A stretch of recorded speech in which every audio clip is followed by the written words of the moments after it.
Good evening, everyone. The K-State football team called last week's last-minute loss a wake-up call, and now they have a chance to even their record against Louisiana. K-State's offense had its struggles, but when it was on, it looked pretty good. Tied 3-3, John Hubert goes around the corner for the TD. 10-3 Cats. Well, I talked with Salina South head coach Sam Sellers before kickoff, and he said beating Hutchinson last year may give his team more confidence this year, but he says it definitely doesn't guarantee them a win. K-State traveling down to Stillwater to take on number 21 Oklahoma State. The Wildcats are trying to avoid back-to-back losses. While Salina Central lost by less than 2 touchdowns against a number 1 ranked Hutchinson. And while they were playing a good team, head coach Mike Hall said that his players were still upset about the loss.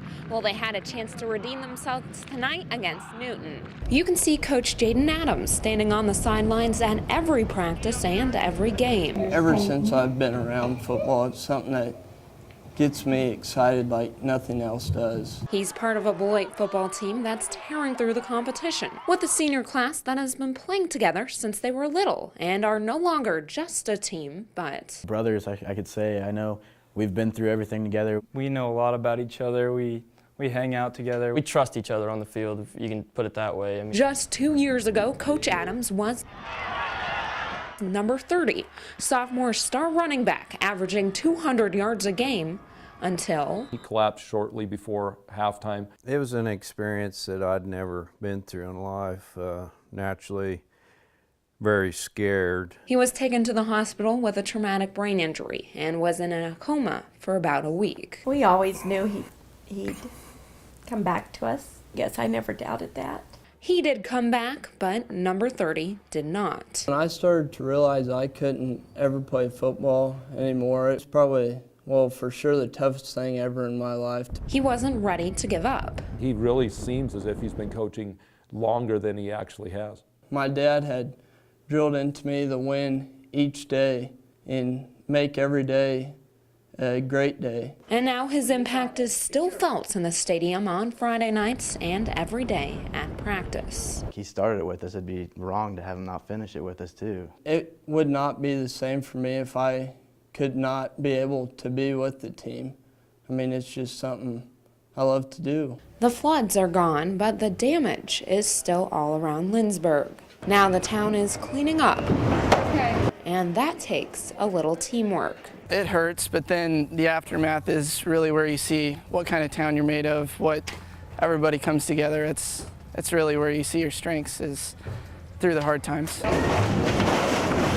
The teens cleaning out this house know a thing or two about being part of a team. They are volunteers from Smoky Valley High School's sports squads. Seeing all these people and how devastated they are and how their homes are just completely a mess just made me want to come out here and help them. Football coach Chris Hannibal organized the bands of high school and college athletes. They're going to be spending a lot of their own money to get their basements remodeled, and if we can give them some free labor, I'm sure that's a big help to them. Because a good coach knows it's hard for one man on a football field to make a difference. We were just so overwhelmed, didn't know what to do. But a whole team, and then these wonderful crews of kids came. We'd be dead without them. Absolutely. And we're so grateful. Can win the game. In Lindsborg, Samantha Anderson, Eyewitness News.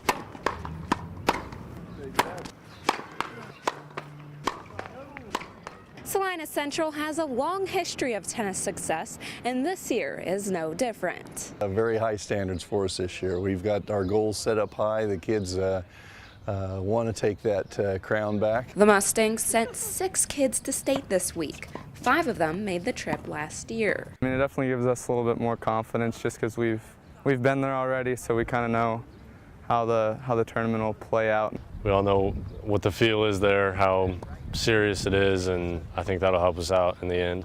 Senior double pair Nathan Garlow and Justin Bankston have 3.5 years of experience playing on the court together, but their friendship didn't start there. I met Justin in daycare when we learned how to walk together. We definitely know how we both play on the court, so there's a lot of chemistry there, and I think we make a good doubles team. The new player in the group is Umberto Rosetto.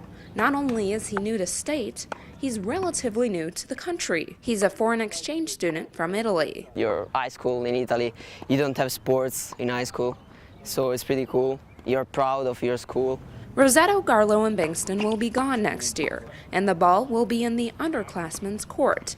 Zachary Hampton, Jeffrey Michael, and Jack Weiner will return to carry the torch in the future. We have depth. Like, I know some of our JV that didn't make the top 6 can easily make state for next year if they try. But first, they have to take care of business this year. Team, take first. My goal is to do whatever I can to help us get there. Samantha Anderson, Eyewitness Sports.